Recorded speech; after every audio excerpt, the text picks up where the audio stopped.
Hi, I'm Jerry Blavat. I'd like to tell you a little bit about our brand new show right here in Philadelphia on WFIL TV. It's for the contemporary generation. It's a contemporary show, and of course we deal with young America between the ages of 16 to 36. And of course this segment of our audience is very, very important. Time magazine not too long ago presented a segment of our audience with the Man of the Year award. They call our audience the Now Generation. The Now Generation, why are they important? Well, they influence what is happening in our world today. These are the people who buy the cars. These are the people who buy the clothing. And more important, these are the people who tell us what is in and what is out as far as TV is concerned. TV, me and TV, we're not strangers with TV. We've been doing a TV show for the past 2 years, and we've been putting together many different things for the Now Generation. You will see it in the brand new Jerry Blavat show. How do we reach the Now Generation? Combination of things. Live music, guest stars, audience, dancers, and hosts. Now, you take the guest stars that you're going to see on the Jerry Blavat show. These guest stars come from all over. They're the latest, they're the biggest, and they're the ones that the Now Generation want to see. And that is the one and only Jerry Blavat. He is here in the studio with me talking about 5 decades of music history and his role in it. When you take a look back at black and white like that, let me tell you, talking about the Now Generation. The Now Generation, the Pepsi generation. What do you think? Well, you know, everything back then was ad-lib. It was, oh, like it's not now? Well, now you and I are living. But for me to sit there and they'd say, boom, you're on. Talk about the Now Generation. I mean, it's like, it's amazing. And now the Now Generation is our age. Yeah, that's exactly where it's at, Lynn Doyle. And we are still hopping and bopping, right? See, that's the great thing about what we do. We make people happy. People want to go back to a better time in America, you see. And that's what music does. And we've been talking about some of the great times in music and how it reflected American history. There was a period of time after doo-wop when rock and roll was introduced, and it was really not accepted by a certain generation, but boy, did the young kids embrace it. Why? Well, because of the fact it was our music. You see, our parents, as I said earlier, were listening to Columbia Records, RCA Victor Records, Capitol Records with Nat King Cole, Rosemary Clooney, Sinatra. They were great artists at that time, but that was not rock and roll. Do you know that Sinatra hated rock and roll? I bet. He hated rock and roll. As a matter of fact, on a lot of the early interviews, he said, that's not going to last, you know. And of course, Bobby Darin came along and did rock and roll, and then went into the Sinatra thing with Mac the Knife, Beyond the Sea, all that wonderful music. Some of that music also made its way onto the big screen. It was really the first time that music was introduced to our generation via the movie screens. Well, you know, Dick Clark was producing rock and roll movies.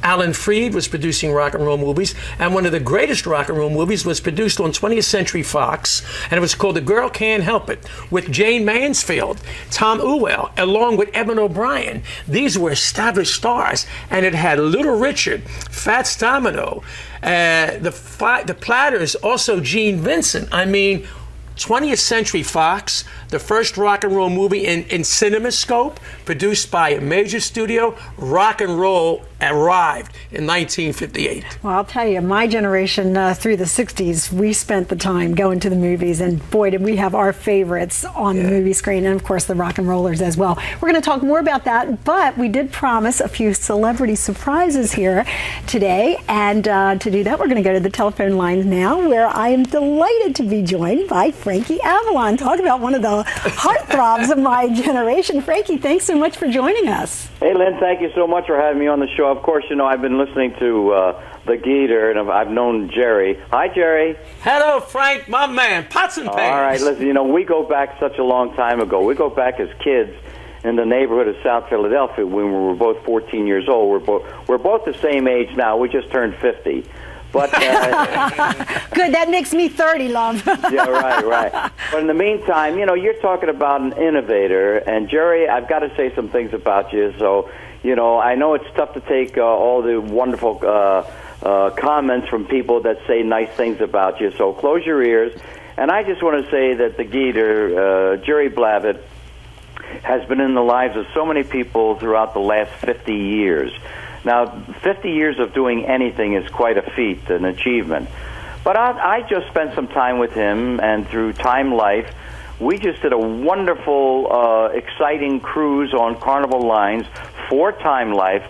And I got to tell you, I have never seen more people that love this guy than anybody I know. I heard there were like 1,800 people on that cruise, Frankie. And believe me, let me tell you something. At least 1,000 or 1,500 were there because of the Geator.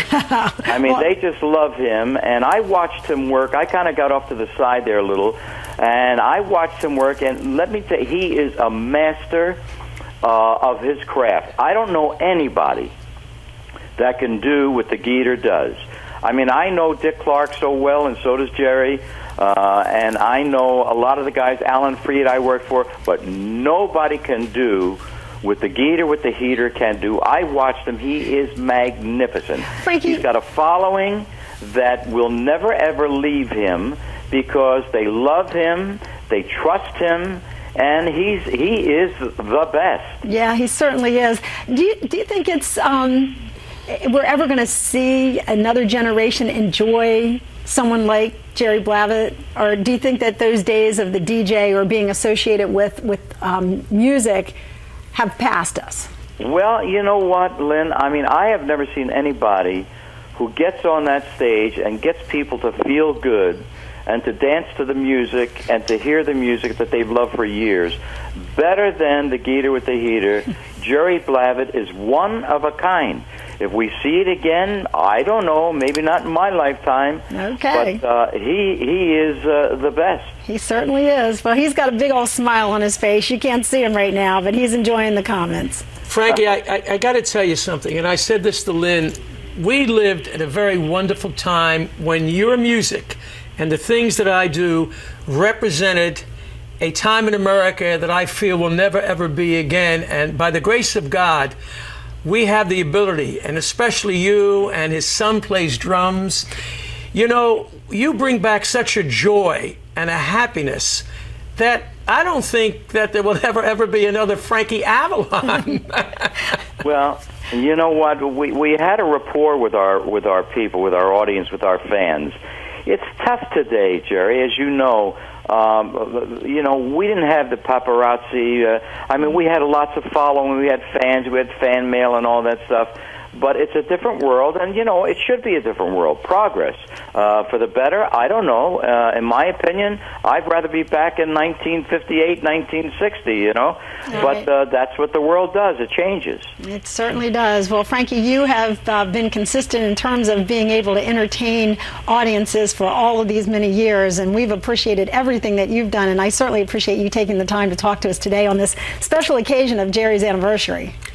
Well, you know, he's my friend. Aside from me admiring his talent, that's something else. But my friendship, and I think a lot of his audience feels the same way. That's why they never left you, Jerry. You are friendly. You are friends to them, and they are your friends. And they will never, ever leave you. Okay, well, we have to leave, Frankie, because we have to take a break. But I'll tell you what, this has been a great thrill for me. Geator, Frankie, I love you. I love you, too. And just remember, macaroni and meatballs is the best. Absolutely. I'm coming out to the coast. All right, Frankie Avalon, thanks so much. We'll take a short break, and we'll be back with more memories from the last 5 decades of music in America right after this.